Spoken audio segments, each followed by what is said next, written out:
রাষ্ট্রদ্রোহিতার কাজ করার অপরাধে চিন্ময় দাস কৃষ্ণকে গ্রেফতার করা হয়। সেই চিন্ময় দাস কৃষ্ণকে গ্রেফতার করার পর আদালত তাদেরকে জামিন না দেওয়ার কারণে এই ইসকনের সদস্যরা আমাদের মুসলমানের সন্তান অ্যাডভোকেট সাইফুল ইসলাম আলিফকে কুপিয়ে হত্যা করেছিল, হত্যা করেছিল। এই সমস্ত ঘটনা দ্বারা প্রমাণিত হয় ইসকন হিন্দুবাদী সংগঠন নয়, ইসকন একটা সন্ত্রাসী সংগঠন। এই ইসকনকে বাংলাদেশে অতি বিলম্বে নিষিদ্ধ করতে হবে।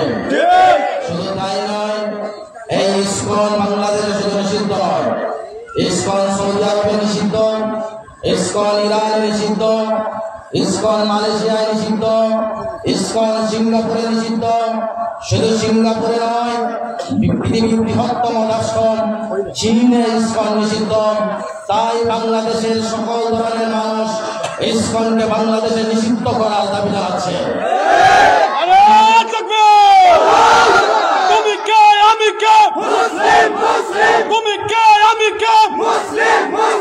এই বাংলার জমিনে ইসকন একটাই নাই, এই বাংলার জমিনে ভারতের দালালেরা হুঁশিয়ার শব্দ, হুঁশিয়ার শব্দ, ভারতের দালালেরা থাকবে।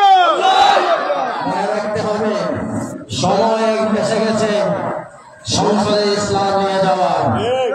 সময় এসে গেছে এদেশ চলবে মদিনার সনদে। সময় এসে গেছে এদেশের ভবিষ্যৎ মুসলমানের ভবিষ্যৎ।